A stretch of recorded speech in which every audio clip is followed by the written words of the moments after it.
प्रणाम। मैं anchor Ashwini Agarwal, digital living Ashwini Agarwal, Ashwini ji के नाम से जानते हैं लोग मुझे। और हम लोग डिजिटल लिविंग पर बात कर रहे हैं। और डिजिटल लिविंग का मतलब है तकरीबन अपराध मुक्त, भय मुक्त और भरोसे युक्त, विश्वास युक्त दुनिया। डिजिटल लिविंग में जब आते हो आप तो ये सब चीजें आपको ऑटोमेटिकली मिलती है। और ये सबसे पहले जो भय किस चीज का है, वो कहते हैं डर के आगे जीत है। तो डर वाला पीरियड अब हमारा खत्म हो चुका है 2011 से। 2011 से क्यों? 11 नवंबर 2011 से डर का पीरियड खत्म हो चुका है। खत्म हो गया था, होना शुरू हो गया था नवंबर 2011। 11 नवंबर 2011 का दिन था, रात के 11 बजे। उस समय से जो भय का पीरियड था, जो महाभारत की वजह से जो भय फैला हुआ था। भय फैला कैसे? तो भय फैला था महाभारत के कारण। महाभारत का भय जो है वो अब जाकर के खत्म हुआ है। कब? 2011 में। आप समझ सकते हो कि 2011 नवंबर 11 नवंबर 2011 में कृष्ण को, जब कृष्ण ने टेक ओवर किया पूरी गैलेक्सी को, कृष्ण राजा बनकर के बैठे। उन्होंने महाभारत में डिक्लेयर किया था, राजाओं में राजा इंद्र, वो मैं हूं। यानी कृष्ण ने पहले ही डिक्लेयर कर दिया था कि अब मैं राजा बनूंगा गैलेक्सी का। इंद्र जो है गैलेक्सी के राजा होते हैं। तो उन्होंने ये डिक्लेयर कर दिया और विष्णु के पूर्ण अवतार कहलाते हैं वो। तो डिजिटल लिविंग का जो एरा है वो शुरू हुआ कब से? एक्चुअली बीज तो तभी जल गया था, बीज तो पहले जल गया था। 2000 बीज जला था 1981 में, 1981 बीज तो तभी जल गया था। और दिखना शुरू हुआ उसके यूटिलिटी जो है ना, उसके ऊपर एक्सपेरिमेंट चल रहे थे। डिजिटल है, टेक्नोलॉजी है, तो टेस्ट करे बिना तो दिया ही नहीं जा सकता। तो ये सब काम शुरू हुआ। और 2014 से आप ये समझो, 2014 से जब कृष्णेंद्र का दरबार लगा, 2011 में राज तिलक हुआ था, उन्होंने टेक ओवर किया, सारी व्यवस्थाएं बिठाई, कृष्ण राज्य व्यवस्था बिठाई, राम राज्य व्यवस्था बिठाई कि एक छोटी जो जगह है, डिस्ट्रिक्ट है, उसकी मैनेजमेंट कैसे होनी चाहिए, राम राज्य के तरीके से। और इंटर डिस्ट्रिक्ट मतलब एक दूसरे के राज्य से कैसे बात करेंगे, तो कृष्ण राज्य व्यवस्था, ये सब बिठाई उन्होंने। और फिर 2014 से डिजिटल लिविंग का कार्यक्रम शुरू किया गया व्यापक तरीके से। उससे पहले सारी चीजें टेस्ट चल रही थी, लोगों ने इस्तेमाल करके देखी, सबके परफेक्ट रिजल्ट्स आए। उसके बाद से इसकी बात शुरू हुई 2014 से।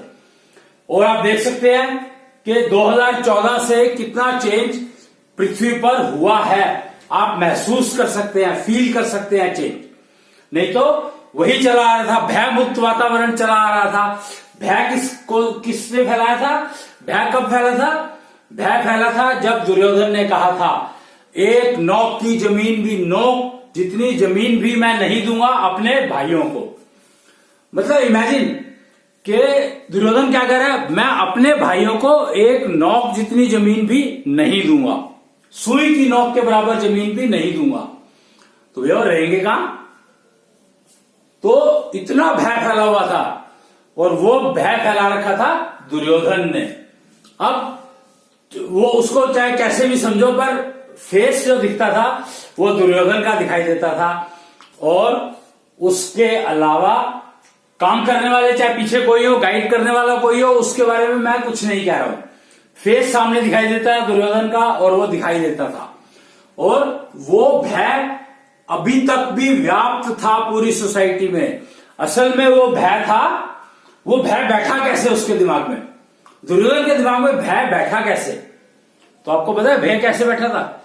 तो दुर्योधन के दिमाग में भय बैठा था द्रौपदी के उसको अंधा कहने के कारण। उसकी अच्छी वाली आंखें हैं, सब कुछ है, ठीक है, वो ठोकर खा के गिर गया, तो उसको अंधे का पुत्र अंधा कहा, तो उसको भय बैठ गया कि कहीं मैं वाकई अंधा तो नहीं हूं। अपने ऊपर से कॉन्फिडेंस खत्म हो गया। और वो तो बड़ी भाभी थी, युधिष्ठिर सबसे बड़े थे, तो वो बड़ी भाभी थी और उन्होंने क्या दिया, तो नेचुरली डर तो रहेगी। अगर मेरे घर में मेरी माँ अगर मुझे कुछ कह देती है तो मुझे तो उसको तो बात को माननी पड़ेगी, उसकी तो बात समझनी पड़ेगी, क्योंकि उसने तो मुझे पैदा किया। कहा तो यही जाता है ना। तो माँ अगर गलत दिशा दिखा देगी तो मैं क्या करूंगा, बताओ मेरे को। कोई भी क्या करेगा अगर माँ ही गलत दिशा दिखा दे, और माँ कहती है मुझे पता ही नहीं था, तो क्या ऐसा भी होता है? तो अब इसका जवाब कौन देगा? मैं तो गलत दिशा में पड़ी गया ना। अब इसका जवाब को इसको कौन? अच्छा, पहली बात। दूसरी बात, माँ जिसने जन्म दिया वो, या माँ जिसने मेरे बच्चों को जन्म दिया, या फिर धरती माँ। धरती को भी तो माँ कहा जाता है। इतना सारा रायता फैला हुआ, इतना सारा भय, और ऊपर से द्रौपदी ने कह दिया कि भाभी ने कह दिया अंधे का पुत्र अंधा। अब पिताजी अंधे थे तो उसमें मेरा क्या कसूर है? दुर्योधन के पिता धृतराष्ट्र अगर जन्म से अंधे थे तो उसमें पुत्र का क्या कसूर है भाई? तो ये बात क्यों कही? अब क्या अनजाने में निकल गई, लेकिन उसका रिजल्ट क्या हुआ? अब अनजाने में निकल गई या जान करके निकल गई या क्या हुआ, तो उसका रिजल्ट क्या हुआ? आप रिजल्ट तो सोचो ना, रिजल्ट देखो तो अल्टीमेटली तो रिजल्ट ही दिखाई देता है ना। वो कहते हैं कि एग्जाम में मैंने बहुत पढ़ाई की थी पर मैं एग्जाम में लिख नहीं पाया, इसलिए मेरे नंबर नहीं आए। पर यह बात किसी को बताई नहीं कि मैं लिख नहीं आया। उसने बहुत पढ़ाई की थी, सबको दिखता था बहुत पढ़ाई करता है, पर भैया उससे कुछ नहीं होता। तुम पढ़ो या ना पढ़ो, एग्जाम में भी पर्चियां लिखने का चक्कर चल गया, वो नकल मारने का। नकल में भी अकल चाहिए ना, तो उसमें फेल हुए तो उसको मारना शुरू कर दिया जिसकी नकल की थी, कि तू कैसे पास हो गया, हम क्यों नहीं पास हुए। तो ये कंफ्यूजन के भय ने क्या कुछ करवा। जब भय ने महाभारत करवा दी, अंधे का पुत्र अंधे शब्द से महाभारत हो गई, तो बाकी चीजें तो बहुत छोटी छोटी है। नकल मारना, फलाना ठिकाना, डिग्री लेना, ये सब तो बहुत छोटी छोटी चीजें हैं, तो खरीदी जा सकती हैं, वो सारे खरीदते ही है। इनफैक्ट डिग्री तो खरीदी जाती है ना, लेकिन गुण, कारीगरी वो खरीदी नहीं जा सकती। कारीगरी खरीदी नहीं जा सकती, बेईमानी खरीदी नहीं जा सकती, वो तो अपने अंदर अपने आप ही डेवलप करनी पड़ती है। एक्सपीरियंस खरीदा नहीं जा सकता। तो ये चीजें समझने की है। और अब आगे और समझो। तो चलो, जो चल रहा था वो चल रहा था, अब नया क्या आ गया? नया आ गया डिजिटल लिविंग। डिजिटल लिविंग का एरा शुरू हो चुका है। अन्यानी सभ्यता जागृत हो चुकी है और वो समेटो संस्कृति आ चुकी है। इतना सारा कुछ आ चुका है। श्वास योग, प्राणायाम के ऊपर श्वास योग आ चुका है, स्वर योग के ऊपर श्वास योग आ चुका है, वगैरह वगैरह। इतने सारे हार्ट बीट मॉड्यूलेशन टेक्नोलॉजी आ चुकी है, जिसका एक प्रिलिमिनरी बहुत ही प्राइम छोटा सा वर्जन अगर मैं बताऊं तो वो ईसीजी, मतलब बचपन के जमाने का, बचपन भी क्या होता होगा, ईसीजी जो है वो हार्ट बीट मॉड्यूलेशन टेक्नोलॉजी का एक छोटा सा एग्जांपल है। छोटा सा। आज की तारीख में तो हार्ट बीट मॉड्यूलेशन टेक्नोलॉजी का टोटल क्योर हो जाती है उससे। सारी क्योर, हर बीमारी की क्योर है उसके अंदर। अब तो बीमारियों के नाम तक खत्म हो गए डिजिटल लिविंग में। आप बीमार हो या ठीक हो, बीमार हो तो कोई भी बीमारी हो ये कर लो, ठीक हो जाओगे।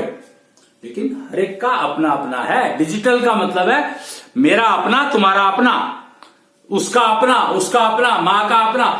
कर्म फल, गीता को समझो। गीता ने कहा कर्म फल जो है वो सबके अपने अपने हैं। कर्म फल सबके अपने अपने हैं। तो तुमने विवाह कर लिया तो इसका मतलब ये नहीं हुआ कि तेरे कर्म फल वो भुगतेगा और वो उसके कर्म। अपने कर्म फल तो अपने अपने भुगतने पड़ेंगे सबको, हर एक को। कहते हैं जो हिंदू माइथोलॉजी कहां तक पहुंची हुई थी, एडवांसमेंट की बात कर रहा हूं मैं, सनातनता की। तो कहते हैं कि पति के अच्छे कर्मों का फल पत्नी को मिल जाता है अप टू 50%। तो वो अप टू 50% ये नहीं कि मेरे कम हो गए ना, अप टू 50% का मतलब है मुझे तो पूरे मिलेंगे ही मिलेंगे, लेकिन उसका अच्छे कर्मों का आधा हिस्सा और एडिशनल बोनस के रूप में पत्नी को मिल सकता है। यहां पर एक कंडीशन है, मिल सकता है। कंडीशन क्या है? कंडीशन यह है कि उसको योग्यता, वो आपका वही बात हो गई कि उसने मुझे गाली दी पर मैंने ली नहीं, तो भैया उससे पति के तो गए और उसने, औरत ने लिए नहीं, पत्नी ने लिए नहीं, तो क्या करोगे? तो ऐसा नहीं है, ये नेचर का ऑटोमेटिक सिस्टम है। तो पत्नी को मिलेंगे प्रोवाइडेड पत्नी लेने के लिए तैयारी कर ले। अगर पत्नी तैयारी नहीं करेगी तो वो आएंगे और गिर जाएंगे नीचे, बेकार जाएंगे। तो पति का बोनस जो पत्नी को मिल रहा है बिना कुछ करे, बिना कुछ करे नहीं है यहां पर, ये शब्द समझने वाली बात है कि उसको अपनी योग्यता इतनी बढ़ानी पड़ेगी कि वो उन 50% तक को ले सके। अब वो 5% ले पाएगी या 10% ले पाएगी या 50 ले पाएगी, ये उसकी योग्यता पर डिपेंड करता है। और उसकी योग्यता कैसे इंप्रूव करनी है, उसके system heart beat modulation technology में सीबीएम टेक्नोलॉजी आ चुके हैं, उनको यूज करो, उनका उपयोग करो, तो आप ये सारी चीजें आपको समझ में आ जाएंगी। और डिजिटल लिविंग में जब आ जाते हो तो ये चीजें समझ में आने लगती हैं, और समझ में आने लगती है नहीं, उपयोग करने लगते हो आप इनका। भाई टेक्नोलॉजी अवेलेबल है, उसका उपयोग करो। तो डिजिटल साइंस अब जो है, पहले डिजिटल टेक्नोलॉजी आई, फिर उसके बाद डिजिटल साइंस आई। तो डिजिटल टेक्नोलॉजीज आनी शुरू हो गई थी 81 से, 1981 की बात कर रहा हूं मैं। और डिजिटल साइंस आई 2016 में, 14 नहीं, 2016 में आई। और उसके बाद से जिंदगी और आसान हो गई, बहुत बढ़िया हो गई, फर्स्ट क्लास एकदम टनाटन। तो आप लोग डिजिटल लिविंग में माइग्रेट करने की कोशिश शुरू कर दो, कर ही दो। एटलीस्ट चलो कोशिश ना भी करो, समझना तो शुरू। भाई निरोगी तो रहना चाहते हो कि नहीं रहना चाहते? अच्छा ये बताओ आप मेरे को कि कोई ऐसा इंसान मनुष्य, कोई भी जेंडर, कोई ऐसा इंसान है जो ये चाहता है कि मैं बीमार हो जाऊं? कन्वेंशनल लिविंग में क्या होता था, मैं बीमार हो जाऊं जिससे मैं ऑफिस ना जाऊं, छुट्टी ले लूं, घर के काम निपटाने हैं, मैं सिंसियर वर्कर हूं तो मेरे को घर का काम भी करना है, घर भी देखना है, तो मैं बीमारी की बहाना बना करके छुट्टी ले लेता हूं और ये काम कर लूंगा। यह है कन्वेंशनल लिविंग।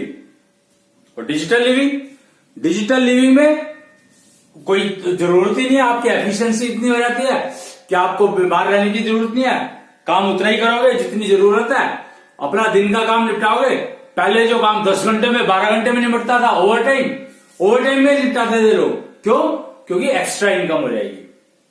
अब तो तुम्हारे पास 8 घंटे भी बहुत है। मुश्किल से 8 घंटे का काम जो आप करते हो वो 2 घंटे में निपट सकता है, एक्चुअल 8 घंटे का काम। ओवर टाइम की तो जरूरत है ही नहीं। और कमाओ ना, क्या दिक्कत है कमाने में? पैसे जितने मर्जी कमाओ, लेकिन वो खर्च करने लायक भी तो होने चाहिए। ऐसा पैसा नहीं कमाना जो कर दे बीमार समझ लो। ऐसा पैसा नहीं कमाना जो कर दे घर बर्बाद समझ लो। तो अब आप देख लो कि आपको पैसा वो कमाना है जिससे कोई भी कुछ भी हो जाए कोई फर्क नहीं पड़ता। अरे ज्यादा से ज्यादा मर ही जाएंगे ना भैया, मरना तो सबको है, इसमें ये कोई नई बात है क्या? मरना तो सबको है ही है, पर कष्ट में मरना चाहते हो क्या? कष्ट में नहीं मरना, मतलब काम करते करते चले जाए इस दुनिया से, इससे बढ़िया सर्वोत्तम मृत्यु हो नहीं सकती। मेरे पिताजी एग्जाम्पल है इस चीज के। काम करते करते और आए और कोई कष्ट नहीं हुआ, कुछ नहीं, फर्स्ट क्लास योगा करते थे, सब कुछ अपनी जिंदगी उन्होंने बहुत अच्छी ट्यून कर रखी थी रिटायरमेंट के बाद। और सारे कहते हैं, मतलब जनरली मार्केट में जब जाता हूं मैं, कुछ लोग जानते हैं जो यहां पर 50 साल से रह रहे हैं तो जानते हैं, तो कहते हैं सर मृत्यु हो तो आपके पिताजी जैसी, कोई कष्ट नहीं, किसी से कोई कुछ नहीं, अपना अपने आप में रह करके और बहुत बढ़िया जिंदगी गुजारी उन्होंने, और वो शरीर छोड़कर चले गए। और ऐसे बहुत सारे लोग हैं, ये मैंने एक एग्जांपल दिया क्योंकि ये मेरे घर की बात है। ऐसे बहुत एग्जाम्पल होंगे अवेलेबल, आई एम श्योर 100%। बहुत सारे होंगे। तो कैसे हो गए ये? तो ये ऑलरेडी डिजिटल लिविंग की तरफ चल रहे थे, पर इनको पता नहीं था कि इसको डिजिटल लिविंग कहते हैं। हमें समझ में आया तो हम क्योंकि टेक्नोलॉजी आदमी थे, वो लोग टेक्नोलॉजी के नहीं थे, तो हमें समझ में आया कि डिजिटल लिविंग का मतलब होता है कष्ट मुक्त जीवन, कष्ट मुक्त मृत्यु, पर कष्ट मुक्त ही जन्म। डिजिटल मृत्यु में जब पैदा होते हो तो कष्ट होता है, मां को कोई कष्ट नहीं, उतना ही कष्ट होगा जितना ही चोट लगने में होता है। That's it. डिजिटल लिविंग है। डिजिटल लिविंग में कष्ट मुक्त मृत्यु, कष्ट मुक्त जीवन और कष्ट मुक्त जन्म। तो आप ये इनमें से कौन सी ऐसी चीजें जो आप नहीं चाहते, बताओ मेरे को। कोई एक इंसान, पूरी दुनिया की बात कर रहा हूं मैं, 800, 850, 900 करोड़ लोग हैं, मैं सबकी बात कर रहा हूं, ईच इंडिविजुअल, चाहे वो नॉर्मल इंसान है, चाहे वो दिव्यांग है, चाहे वो स्त्री है, पुरुष है, न्यूट्रल है, कोई भी इंसान होना चाहिए, पुरुष, स्त्री या जो भी इंसान होना चाहिए। कोई भी जेंडर हो, कोई भी उम्र हो, उम्र कोई भी हो, लेकिन डिजिटल लिविंग में इन तीनों में से कौन ऐसा इंसान है जो मेरे को दिखा दो कि वो कहता भाई मेरे को तो इन तीनों में से ये चीज तो चाहिए ही नहीं, यानी कष्टमुक्त जीवन तो चाहिए ही नहीं, और मृत्यु मैं तो मरना चाहता हूं बहुत कष्ट में, या मैं पैदा हूं तो अपनी मां को कष्ट ना दूं, और ना मुझे हो ना मेरी मां को हो। कोई ऐसा इंसान है जो इनमें से कुछ, आप समझ रहे हो मैं क्या कह रहा हूं? मैं जानने की कोशिश कर रहा हूं। मैं उस इंसान से मिलना चाहूंगा जो इंसान ये चाहता है कि मेरी कष्ट मुक्त मृत्यु हो, और मेरे बच्चे पैदा हो तो मेरी पत्नी को कष्ट ना हो, और जिंदगी में कोई कष्ट ना आए। आएंगे, मैं ये नहीं कह रहा कि नहीं आएंगे, सब कुछ आएगा, सब कुछ होगा, लेकिन अगर आप डिजिटल लिविंग में आ जाते हो तो ये मिनिमाइज होते चले जाएंगे और जीरो तक होने संभव है। मैं ये भी बता रहा हूं आपको कि जीरो तक होना संभव है, पक्की बात है ये। टेक्नोलॉजी की बात है तो टेक्नोलॉजी में कुछ होता ही नहीं। थर्मामीटर लगाया अगर मुंह में मैंने, और मेरा जो अंदर टेम्परेचर है वो थर्मामीटर दिखा रहा है तो उतना ही है, वो गलत नहीं हो सकता। थर्मामीटर गलती नहीं कर सकता, मैं लगाने में गलती कर सकता हूं। और जब डिजिटल लिविंग में रहना शुरू करते हैं हम, तो हमें समझ में आने लगता है कि हम कहां गलती कर रहे हैं। थर्मामीटर जो है जीभ के नीचे होना चाहिए था, वो जीभ के नीचे नहीं था, तो इसलिए उसने टेम्परेचर ठीक नहीं दिखाया। मैंने ठीक से लगाया नहीं, पूरे टाइम नहीं लगाया। मरकरी को राइज होने में जितना टाइम लगता है उतना टाइम मैंने दिया नहीं, तो इसलिए टेम्परेचर ठीक से नहीं दिखाया। और जब थर्मामीटर में लगा रहा था तो मैंने चेक नहीं किया कि वो बिलो है या नहीं, तो उसकी वजह से मेरा प्रॉब्लम हो गया। तो इस बात को समझने की बात है ये, समझने की बात है ये कि ये चीजें डिजिटल लिविंग में जब शिफ्ट होते हो तो आपकी गलती करने के चांसेस मिनिमाइज होते चले जाते हैं। तो ये बात आप समझ लें। और मेरे ख्याल से जी, तो हम बात कर रहे थे, वो फोन कट गया था बीच में, मतलब रिकॉर्डिंग बंद हो गई थी, पता नहीं क्या कारण था, इंटरप्शन। इसको कहते हैं वायरस अटैक। के चलता चलता ये कन्वेंशनल लिविंग के जो सिस्टम बने हुए हैं ना, कहते हैं इसको भी डिजिटल टेक्नोलॉजी है, पर ये कन्वेंशनल साइंस के ऊपर बनी टेक्नोलॉजी है। डिजिटल टेक्नोलॉजी पर अगर आधारित ये फोन बने होते डिजिटल साइंस के ऊपर, तो ये वायरस अटैक नहीं होता। अभी कुछ वायरस अटैक हुआ और रिकॉर्डिंग बंद हो गई, तो मुझे लगा कि क्या हुआ ये एकदम से, तो पता लगा कि एक वायरस अटैक हुआ होगा कोई ना कोई, जिसकी वजह से रिकॉर्डिंग बंद हो गई। वो कहते हैं कोरोना ने ये सारी चीजें समझा दी। कोरोना ने डिजिटल साइंस और कन्वेंशनल साइंस का फर्क समझा दिया कि डिजिटल साइंस में ये वायरसेस अटैक नहीं कर सकते। तो डिजिटल लिविंग में तो वायरसेस कहीं गए नहीं है, वायरसेस वहीं के वहीं है, वो अटैक भी करेंगे लेकिन आपने अपने ऊपर शील्ड बना ली। मास्क लगाते हो ना, क्या है ये? तो आपने अपने ऊपर एक वर्चुअल शील्ड बना ली, श्वास योग करके और HBM टेक्नोलॉजी का यूज करके या CBM टेक्नोलॉजी का यूज करके, या और बहुत सारे हैं, एशले योग है और निष्ठा योग है वगैरह वगैरह, बहुत सारी चीजें डिजिटल लिविंग ने दी है। शंख टेक्नोलॉजी, मोदी योगा, मोदी शंख टेक्नोलॉजी, नमो योगा, ऐसे बहुत सारे सिस्टम दिए हैं डिजिटल टेक्नोलॉजी ने, डिजिटल साइंस ने एक्चुअली। तो इनका यूज करो तो वायरस अटैक तो करेगा लेकिन आपको नुकसान नहीं पहुंचाएगा। अगर वायरस अटैक करे और आपको नुकसान ना पहुंचाए तो पड़ा रहने दो, क्या है, हु केयर्स। और फिर आपको समझ आ जाएगा तो आप तो वायरस क्रिएट करोगे ही नहीं, आप तो वायरस क्रिएट करोगे नहीं। और जैसे डिजिटल लिविंग में लोग शिफ्ट करते रहेंगे तो नेगेटिविटी अपने आप खत्म होती चली जाएगी। जिंदगी से नेगेटिविटी को खत्म करना है। मतलब नेगेटिविटी क्या है, आपको पता है नेगेटिविटी क्या है? क्या नेगेटिविटी नेगेटिविटी नेगेटिविटी बहुत लोग बात करते हैं, पर नेगेटिविटी एक्चुअली है क्या? तो आज मैं आपको बताता हूं कि नेगेटिविटी क्या है। नेगेटिविटी है नरक की वाइब्रेशंस का पृथ्वी पर आना, आपके घर पर आना। देखो वाइब्रेशन तो हो रही है, नरक की भी हो रही है, स्वर्ग की भी हो रही है, हेल एंड हेवन। हेल की वाइब्रेशंस भी हो रही है, उतनी ही है, और उतनी ही स्वर्ग की है। बस तुम्हें तैयारी करनी है कि तुम्हारे घर में वाइब्रेशन जो है नरक की आए या स्वर्ग की आए। तो कन्वेंशनल साइंस में रहोगे तो नरक की वाइब्रेशन ही आएंगी आपके पास और आप पैच लगाते रह जाओगे, मास्क पहनते रह जाओगे। अगर आप डिजिटल लिविंग में शिफ्ट कर जाते हो तो डिजिटल साइंस आपको स्वर्ग की वाइब्रेशंस रिसीव करने में तैयार हो जाएगी। Digital living gives you antenna, Kuchhal antenna कहते हैं उसको। कुच्छल एंटीना मैं आपको दिखाऊं तो यहां पर है नहीं मेरे पास, आप कुच्छल एंटीना सर्च करोगे इंटरनेट पे दिख जाएगा आपको। कुच्छल एंटीना से आप वाइब्रेशंस को रिसीव कर सकते हो अपने घर में स्वर्ग की। नरक की वाइब्रेशंस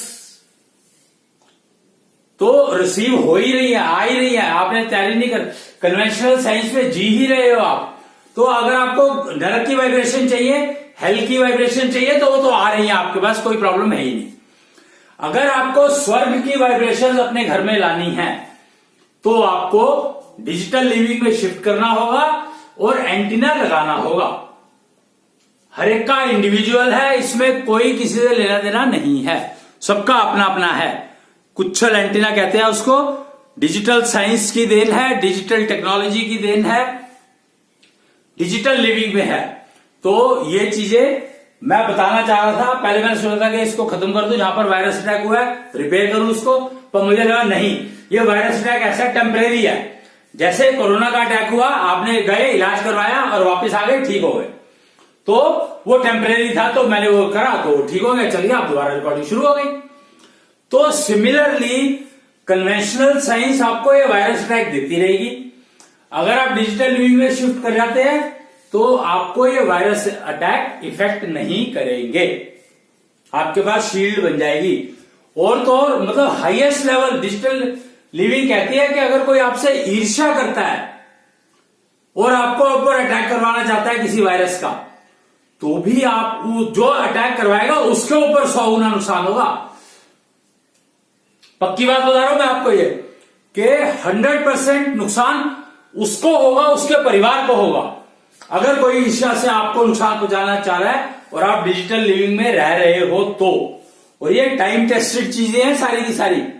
अन्यानी सभ्यता, वो सभ्यता जिस पर सृष्टि का निर्माण हुआ था, नेचर का निर्माण हुआ था, 24 मॉलिक्यूलर स्ट्रक्चर की सभ्यता, 24 मॉलिक्यूलर स्ट्रक्चर का ज्ञान अन्यानी सभ्यता ने दिया।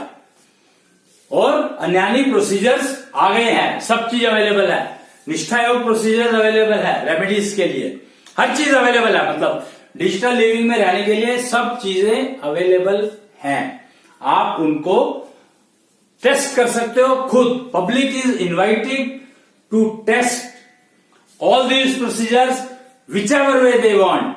Where ever from the universe, public galaxy में कहीं से, पृथ्वी के किसी कोने से आ जाओ, किसी ग्रह से आ जाओ, हर एक के लिए ये ओपन वो है कि ये सिस्टम अवेलेबल है, इनको टेस्ट करो और अगर ये उपयोगी लगे तो उपयोग करो, नहीं तो फेंक दो। समझो, बता रहा हूं मैं एंकर हूं, मेरा काम है परोसना, खाना आपका काम है और समझ के खाना आपका काम है कि ये खाना मेरे को जो दे रहा है ये ठीक है कि नहीं है, इसमें कुछ मिला तो नहीं हुआ, ये समझना आपका काम है। मैं अपनी तरफ से मैं अच्छा दूंगा, लेकिन वो जरूरी नहीं है कि आपको, मैंने चटपटा चाट बनाई और वो सर्व कर दी। अब किसी को मिर्च सूट नहीं करती तो वो उसको देखना है ना कि मेरे को मिर्च सूट नहीं करती है, चटपटा खाना है, मुझे नहीं खाना। पर जो 2 लोगों को सूट कर रही है, 4 को सूट कर रही है, 1 को सूट नहीं कर रही, तो वो 4-5 को समझना है कि ये मेरे को क्या सूट करेगा क्या नहीं करेगा और मुझे वही खाना है। परोसने वाले को नहीं पता कि आपको क्या सूट करेगा क्या नहीं करेगा। माँ को पता होता है पर अपने बच्चों के लिए, और किसी के लिए नहीं, वो भी सारा नहीं पता होता। आजकल की माओ को बहुत कम पता होता है, कारण क्योंकि वो कृष्ण को देखा कि कृष्ण को पैदा किसी और ने किया और पाला किसी और ने, और इसमें किस्मत किसकी खराब थी और किसकी किस्मत बेस्ट है, जो पैदा करे वही पाले, उस बच्चे की किस्मत अच्छी है या उस बच्चे की किस्मत अच्छी है जो पैदा किसी ने किया और पाला किसी ने। फिर कहते हैं किस्मत को दोष देते हैं। अरे भैया, जो नेचर के नियम है कि ये पीपल का पेड़ है तो ये पीपल का काम करेगा, ऑक्सीजन देगा आपको 24 घंटे, और ये आम का पेड़ है तो आपको आम तो देगा, लेकिन रात को कार्बन डाइऑक्साइड देगा। आप ये बात समझ लो अच्छे से, और वो कार्बन डाइऑक्साइड आपको नुकसान करेगी कि नहीं करेगी आप देखो। तो ये चीजें समझने वाली है कि मेरे को क्या नुकसान देता है ये मुझे पता होना चाहिए। जो माँ ने मुझे पैदा किया, अगर वही माँ मुझे पालेगी तब तो मेरी जिंदगी बहुत बढ़िया चलने के चांसेस बढ़ जाएंगे। फिल्मों में बहुत दिखाया है कि जिस माँ ने पैदा किया उस माँ का बेटा अगर उसी माँ ने पाला है तो वो पुलिस इंस्पेक्टर बन जाता है, और उसी माँ ने नहीं पाला, किसी और ने पाला तो वो स्मगलर बन जाता है। मतलब कितनी फिल्में बनी होंगी इस बात पर, गिनती नहीं।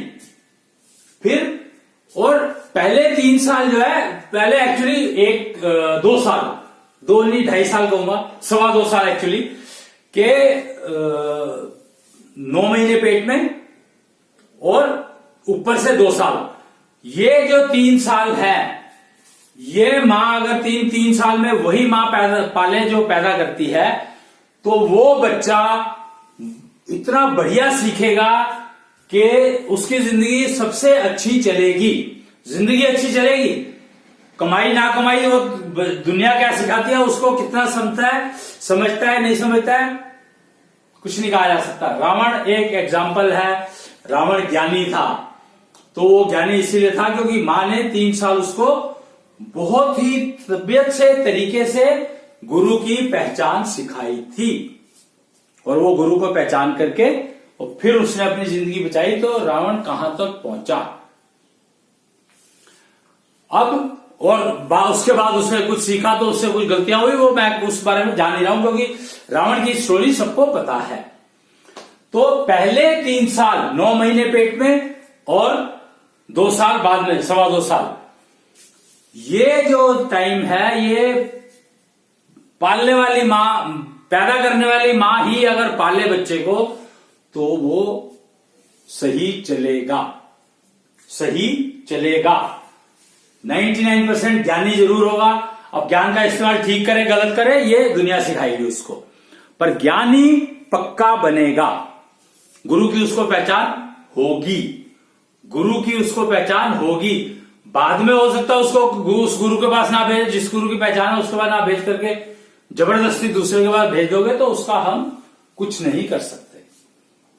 डिजिटल लिविंग परफेक्ट है, और बाप अपने बेटे का से बढ़िया गुरु हो नहीं सकता। और माँ अपनी बेटी की से बढ़िया गुरु कोई और हो नहीं सकती माँ के अलावा। पक्की बात है ये। जिंदगी जीना माँ ही सिखा सकती है, और लड़कियों को, और लड़कों को कारीगरी पिता ही सिखा सकते हैं। माँ चाहे कितनी बड़ी कारीगर हो, बेटों को नहीं सिखा सकती, ये भी पक्की बात है। और पिता चाहे कितना ही छोटा कारीगर हो, कितना ही सिंपल कारीगर हो, पर कारीगरी वो अपने बेटे को सिखा सकता है। बढ़िया एफिशिएंसी इंप्रूव करेगा तो बेटा उससे 10 गुना आगे तक जा सकता है। क्योंकि आगे जो कमाई की बात है, तो पिता ने कम कमाए, बेटे ने ज्यादा कमाए, वो है हर एक की एफिशिएंसी के ऊपर डिपेंड करता है। एफिशिएंसी सबकी अपनी अपनी। वही बच्चे 30 बच्चे स्कूल में बैठ गए, क्लास में बैठे हैं, वही टीचर पढ़ा रहा है, पर एक फर्स्ट आता है और एक फेल होता है। तो वो सबकी एफिशिएंसी अपनी अपनी है, उसमें कोई दो राय नहीं है, कोई एक्टिविटी नहीं है, कोई आर्ग्यूमेंट नहीं है, कोई आर्ग्यूमेंट संभव ही नहीं है। तो आप इस बात को समझें। और आज जो मैंने बताया, anchor Ashwini ji, digital living और भोगवान टीवी पर आज की खास कार्यक्रम में मैं ये प्रोग्राम प्रस्तुत करता हूं। फ्राइडे को शाम को 4 बजे FB लाइव होता है, फेसबुक लाइव, वो रिपीट कर देते हैं कभी ये लोग, वो IT वाले जाने, भोगवान टीवी वाले जाने। मेरा काम है इंफॉर्मेशन देना, वो मैं दे रहा हूं। आपको इंफॉर्मेशन अगर नहीं मिल पा रही है तो आप भोगवान टीवी वालों को शिकायत करें या उनसे समझें। और कोई चीज समझ में ना आ रही हो तो 4D इन्फ्यूजन इंस्टीट्यूट में जाकर के सीख सकते हैं आप, निश्चल टेम्पल में जाकर के सीख सकते हैं, समझ सकते हैं, बात कर सकते हैं। तो आज मैं इतना ही बताऊंगा। आज मुझे बहुत जरूरी था बताना, जो कुछ भी मैंने बताया तो मैंने बता दिया आपको कि कष्ट मुक्त मृत्यु वगैरह की बात चली रही है। तो कष्ट मुक्त जन्म, कष्ट मुक्त मृत्यु, कष्ट मुक्त जीवन डिजिटल लिविंग ही दे सकता है, और कोई नहीं। डिजिटल साइंस ही दे सकती है। के साइंस के नाम से जाना जाता है इसको। डिजिटल लिविंग में डिजिटल साइंस का नाम है के साइंस। के मतलब कॉन्जनियल साइंस या कृष्ण साइंस। कॉन्जनियल कृष्ण एक ही बात है। कृष्ण जो है वो सबके वेलविशर थे, ऐसे अच्छाई के वेलविशर थे वो। और कॉन्जनियल वेलविशर है सोसाइटी का, डिजिटल सोसाइटी का वेलविशर कॉन्जनियल। तो आप ये समझ लो कि कृष्ण को नया नाम कॉन्जनियल के नाम से उन्होंने अपने आप को स्थापित किया। आप ये मान लो। तो मेरे ख्याल से वैसे फर्क पड़ता नहीं है, मानो या ना मानो, बट एक जानकारी मैंने देनी थी, वो मैंने आपको दे दी। तो आज के लिए इतना ही। बाकी अगले उसमें अगर रहे तो, और रहेंगे ही मेरे ख्याल से, अभी तो 2, 4, 5 साल तो है ही हम आपके साथ, और कुछ कुछ करेंगे, डिजिटल लिविंग को फैलाएंगे, आपके साथ मिलकर के फैलाएंगे। अगर आप इंटरेस्टेड हैं अपने बच्चों के लिए तो मोस्ट वेलकम, और नहीं है तो आपके बच्चे अगर इंटरेस्टेड है अपनी लाइफ को ठीक करने में, मोस्ट वेलकम। आपके पेरेंट्स अगर इंटरेस्टेड है ठीक करने में, मोस्ट वेलकम।